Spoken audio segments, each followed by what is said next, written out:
오늘 영상은 만사가 행복하고 만족스러운 분들은 보지 마십시오. 봐도 시간 낭비거든요. 대신 지금 현실이 불만족스럽고 벗어나고 싶은 사람, 또 회사에서 잘렸지만 아내에게 사실을 말하지 못하고 매일 아침 정장 입고 출근하는 척하는 가장, 사업이 실패해서 죽고 싶거나 어찌할 줄 모르는 사람, 공부는 잘했는데 등록금이 없어서 포기하고 부모님을 원망하는 사람 등 현재의 실패가 온통 부모 탓, 회사 탓, 동료 탓, 운명 탓이라고 생각하는 사람이라면 환영합니다. 지금 행복하다고 느끼십니까? 왜 행복하게 느끼는 것 같습니까? 혹시 남보다 우월하다고 느끼기 때문이 아닌가요? 행복은 대부분 절대적이지 않습니다. 상대적인 비교에서 나오죠. 내가 지금 월 1,000만 원을 벌어도 라이벌이던 내 친구가 월 3,000만 원을 번다면 행복하지 않을 가능성이 높습니다. 열심히 일해서 번 돈을 아끼고 저축해서 생애 첫 차인 산타페를 샀는데 백수인 옆집 충식이는 부자 부모가 BMW X5를 사주었다면 완전히 김새는 거죠. 그렇다고 해서 좌절하거나 실망할 필요는 없습니다. 이럴 때 돈 한 푼 없어도 지금보다 10배는 행복해지는 간단한 방법 있습니다. 저기 위쪽만 바라보는 여러분의 시선을 끌어내려서 아래를 향하기만 하면 됩니다. 참 쉽죠?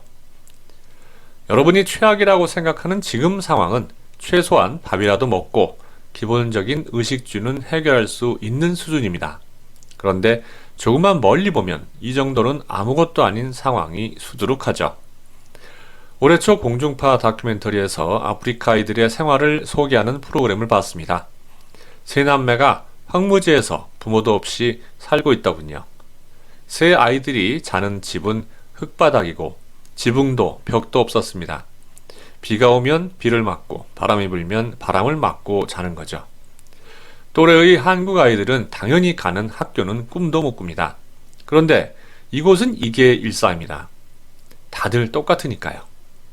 상대적 박탈감 따위도 없고 불행하다는 인식도 없습니다. 괴로워서 못 살 것 같은 여러분들의 상황이 이 정도는 아니지 않습니까? 그러니 낙심하지 마십시오. 진짜 최악의 상황은 남들과 내 상황이 차이가 너무 나서 상대적 박탈감이 심할 때 생깁니다. 1965년 일본에서 외동딸로 태어난 소녀가 있었습니다. 부모의 사랑을 듬뿍 받고 자랐죠. 이사를 가면서 전학간 중학교에서 지옥이 시작됩니다. 심한 왕따와 이지매를 당한 겁니다. 이지매와 왕따가 얼마나 심했던지 소녀는 2학년 때 할복 자살을 시도합니다. 배를 무려 5번이나 찔렀지만 지나가던 행인이 발견해서 대수술을 거친 끝에 간신히 살아납니다. 소녀는 학교에 가기 싫었습니다. 그런데 다른 사람의 시선과 체면을 중시하는 엄마를 실망시키지 않기 위해서 학교에 가죠. 왕따와 이지매는 더 심해졌습니다. 선생님들조차 그녀를 문제아 취급합니다.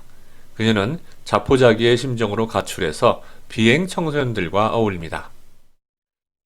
친구들과 함께 갔던 미용실 언니의 조언으로 소녀는 열심히 공부해서 미용학교에 합격합니다. 뿌듯한 마음으로 합격 통지서를 들고 교사와 엄마를 찾아가지만 두 사람은 칭찬은커녕 무시와 체면만 생각하는 발언으로 소녀에게 씻을 수 없는 상처를 주죠. 완전히 실망한 소녀는 본격적으로 가출해서 오토바이 폭주, 무면허 운전, 신나 흡입을 거듭합니다. 유흥비 마련을 위해서 엄마를 때리고 돈을 빼앗기도 합니다. 16살에는 조직폭력단에 가입하고 야쿠자 보스와 결혼까지 합니다. 5년간의 결혼 생활이 끝난 후에는 호스티스로 살아가죠. 거의 인생 막장으로 살았던 겁니다. 그러던 그녀에게 전환점을 마련해준 사람은 아버지의 오랜 친구였던 오히라 히로사부로였습니다. 어느 날 새로운 삶을 살아보는 게 어떠냐는 오히라의 조언을 들은 그녀는 내가 왜 이렇게 되었는지 알지도 못하면서 설교는 그만해라. 내가 새로운 삶을 살길 원한다면 나를 중학교 시절로 돌려보내라며 격렬하게 반발했습니다. 오히라는 그녀의 반응을 보고 격노하며 야단을 쳤습니다. 내가 잘못된 길로 들어선 건 너만의 잘못이 아니지만 여전히 이런 삶을 사는 건 내 책임이다. 내 잘못을 남의 탓으로 돌리지 마라. 내 인생은 아무도 책임져 주지 않는다면서요. 여인은 그 순간 벼락을 맞은 것 같았다고 했습니다. 혼나서 놀란 게 아니라 자신을 아끼는 오히라의 진심과 인간으로 대접받고 있다는 사실에 놀랐던 겁니다. 그때부터 그녀는 인생을 새로 살기로 결심하고 행동으로 옮깁니다. 중학교 중퇴인지라 한자도 읽기 벅찼지만 죽어라고 노력한 끝에 공인중개사 시험을 한 번에 붙습니다. 우리나라의 법무사에 해당하는 사법서사 자격시험에도 재수 끝에 합격합니다. 그리고 1994년 마침내 29살에 일본에서 가장 어려운 시험이라는 사법고시에 합격합니다. 정말 믿기지 않는 결과 아닌가요? 그녀는 그 후 자신의 경험을 살려서 비행청소년 전문 변호사로 활동하다가 2003년부터 2005년까지는 오사카시 부시장을 지냈습니다. 2006년에는 결혼해서 딸을 출산했습니다. 믿기지 않는 인생 역전의 꿈을 실현한 그녀의 이름은 오히라 미쓰요입니다. 여러분의 삶이 아무리 불행해도 오히라 미쓰요만큼 비극적이고 괴로웠다고 생각하시나요? 아프리카 황무지의 세 남매보다도 더 열악했습니까? 그건 절대로 아닐 겁니다. 여러분에겐 아직 희망과 가능성이 충분합니다. 남을 탓하지 말고 다시 일어나서 뛰어보십시오. 혹시라도 주저앉고 싶다면 오히라 미쓰요와 아프리카의 세 남매를 떠올려 보십시오. 이들을 떠올리는 순간 세상의 어떤 장애물도 여러분을 막을 수 없을 겁니다.